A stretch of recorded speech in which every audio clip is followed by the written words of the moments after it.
Welcome to the WRAL Daily Download. I'm Grace Holland. Fake posts about ICE raids are circulating in North Carolina school districts as educators manage a changing landscape in the face of the Trump administration's immigration agenda. WRAL's Heidi Kirk joins me now to talk about this. Heidi, thanks for being here. Hey, Grace. So, which Eastern Carolina school districts have had to address these rumors this week? So far we've heard of two of them, the twin counties, if you will. We've got Nash and Edgecombe County. But what I think is important to highlight here is it was very different circumstances in the case that those rumors came up. And I'll go ahead and describe those. So in Edgecombe County, a post circulated on social media falsely claimed that all Mexican students were being called to the office by immigration and customs enforcement agents. And then in Nash County, it was actually a fraudulent message. It's what the district's calling it, that went out to some parents pretending to be the school district. So from an email address that looked like it could have been from Nash County Public Schools, but wasn't actually. And what that message said is that it was encouraging all immigrant parents to keep their kids home this week due to ICE raids. So obviously there's some similarities here, but very different in the way that these two different things circulated. Right, and kind of different in sophistication. I mean, with social media, you can kind of expect, okay, take things with a grain of salt. But for this email to not only look like it could have come from the district, but to be also going to district parents, it's just kind of a different thing. It's so jarring. I mean, of course, all parents are so plugged into their students' education and they get emails, sometimes multiple times a week. So to get one and really not be sure where it came from and if it was valid was extremely shocking to parents. And so what are the changes at the federal level that have sparked this rumor mill, if you will, and just kind of the nervousness that some parents are feeling? Well, it's a great question. And if you're as plugged into the news as we are, you're well aware that it really just comes with the new administration. We have a new president. President Donald Trump announced a sweeping immigration agenda pretty much from the beginning. So this has been something that we were well aware was going to happen. And so, as reporters, people like you and I have been preparing to cover these types of things. And it's really interesting because now it's happening. So I'll go through a few of the things that he's announced. He started a platform on this years ago and is really sticking to it, it seems, at this point. He said that he wanted to revoke deportation protections from residents, to attempting to end birthright citizenship. That's the idea that every child born within the jurisdiction of the U.S. is a U.S. citizen, even if their parents, may be immigrants or, have a different citizenship status. He's also announced mass deportations. These are all things. I mean, the list goes on and on. He just has an entirely different idea and take on immigration and trends like that than, some of our past presidents. And ever since then, this has been something that people across our country have been reporting on, especially things like false ICE raids. It's been a growing trend in our state, pretty much starting from the day that the president was inaugurated. And so as those changes have been happening, we've started to see these rumors, and now we've seen them prop up in our districts. Who is the parent that you talked to in your story, and how did you meet her? Great question. So I spent a lot of time today reaching out to my sources over here in Nash County. I talked to probably 10 different Nash County public school parents, and it was tough because I had to track down someone who actually received this email. I mean, it's not something that went out to every single person in the district. I found that out pretty quickly. And so I just went through my list of sources. And Afra is someone who was recommended to me from someone else. It was a contact of mine that said, I think she may have gotten this message. So I call her Afra. Her last name is Hassan. She's actually an immigrant herself, which is really, really interesting. She's a Nash County public school parent. She's been here in the U.S. for 24 years. She is a U.S. citizen. She wasn't originally, but she went through the process and gained citizenship. She has multiple kids in the Nash County Public School District. So obviously this is something that, really was something that hit home to her, I guess is the best way to say it. I came here to the United States 24 years ago, and I work on my citizenship, and it just made me think of a lot of people I know. They're trying to get their citizenship and how this is going to impact their children's education. And that really stuck with me because, Afra and her kids, they are U.S. citizens. Whenever she got that message, her mind immediately went to the people that she knows who aren't. And she says she knows plenty of people that have been working to get their citizenship. Everyone's situation is different, of course. But, she really mentioned the impact that this has on them.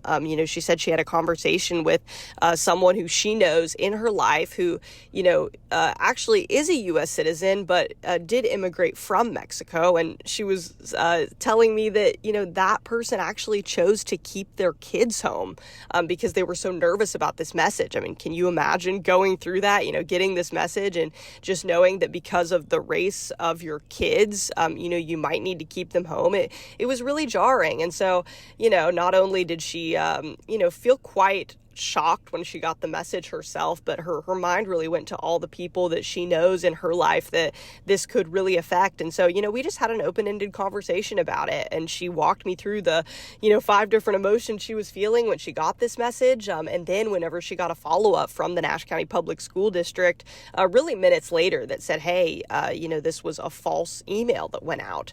And so it's just a really interesting conversation. And she brings up a really important point that there are plenty of people in our school districts out here in Eastern North Carolina who are immigrants and who this really does have a firsthand effect on.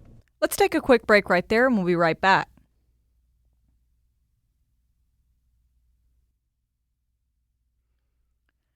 Heidi, before the break, you were talking to us about one parent who got this email and had a very personal connection as a immigrant herself, what that meant to her and the different thoughts that went through her head, all her friends that she knows that were affected by this. How are school districts addressing those changes and reassuring parents like her? And what is law enforcement's role here? Well, let me start with Nash County Public Schools because, of course, I was, in contact with them on Monday and Tuesday about this happening. And the biggest thing that they did is just to make sure that parents knew that this email was false. I mean, within minutes, the parents that I spoke with said, we got a follow-up email after we got this really jarring email that, turned out to be from, a false source, not actually from Nash County Public Schools. So the Nash County Public School District was on it. They made sure to follow up with every parent, regardless of whether they got the email or not, and said, hey, this looks like it came from Nash County Public Schools, but it actually didn't. It's actually from a source that they still haven't determined where it came from. And so that was the first thing that they did. And they've also, issued, since the inauguration of President Donald Trump, lots of guidance about immigration. Something that they really hit home is the school district does not ask for the immigration status of any family. So at the end of the day, the district doesn't have that on record unless they have a personal relationship with the family or that student. They may not even know if a student is undocumented or, going through the citizenship process. There's a lot of key things like that they really wanted to highlight and bring up during this kind of tumultuous time for people who may have immigrated to the United States. They also let parents know over and over again that, the school district is a safe space and that they're going to investigate this. They're going to take it very seriously. In Edgecombe County, they let us know as well that they're partnering with local law enforcement, as is Nash County. That's kind of the first and foremost approach that they're taking, making sure that law enforcement is aware that these messages and social media posts are circulating.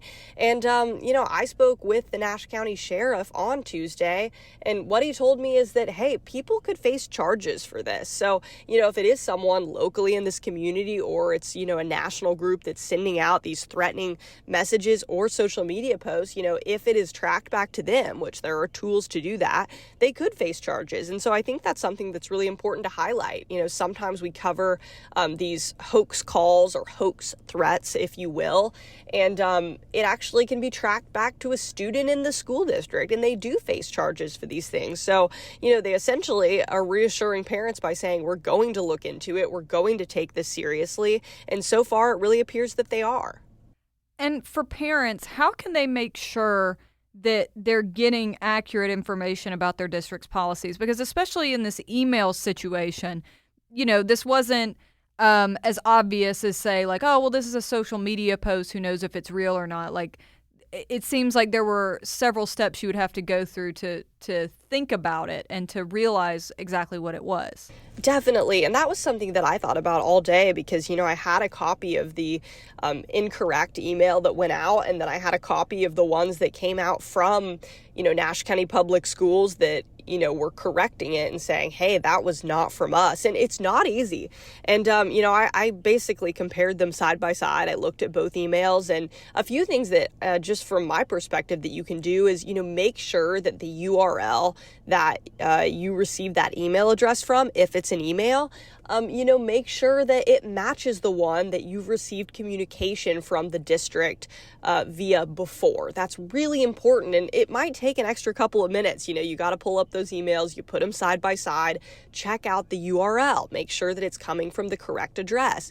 A few other things that you can look for is Nash County Public Schools branding. It might sound silly, but if you go to Nash County Public Schools website, you're going to notice the logos that they use. It's possible that if another email comes out, it might be a little bit off. You're just going to have to take that extra step and make sure that it looks like something that is legitimate. And, it's not easy. I don't want that to be forgotten. I mean, the parent that I was speaking to, she said, I feel like I'm a smart person. I'm a working mom. I'm out there. I'm intelligent. I have a degree. And this slid right past me for those first few minutes before she got the correction from Nash County Public Schools. She thought that this was a real email. So it really is just making sure that you're doing your due diligence. And something else that I will add is Nash County Public Schools, at least, was super transparent in the fact that they said, we want parents to reach out to us. If you aren't sure if an email or a social media post is coming from the school district directly, reach out to them, call them, email them. There's lots of ways that you can get in touch with your school district. And sometimes it's just as simple as asking. I'll also add that both the sheriff's office in Nash County, Edgecombe County, and the school districts that we spoke to, they say, reach out to us as well, especially those law enforcement officials. They said, if you have any idea that you may know a student, say, that would have made one of these posts and they think it's a joke and they're trying to get this incorrect information out there, let law enforcement know. If you get an email and you're not quite sure, call the school district, call your local law enforcement. Those are all small ways that can really go a long way in protecting yourself and your family. Thank you so much, Heidi. Thank you for listening to the WRAL Daily Download.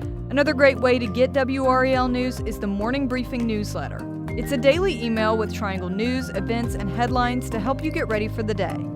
Sign up at WRAL.com/newsletter.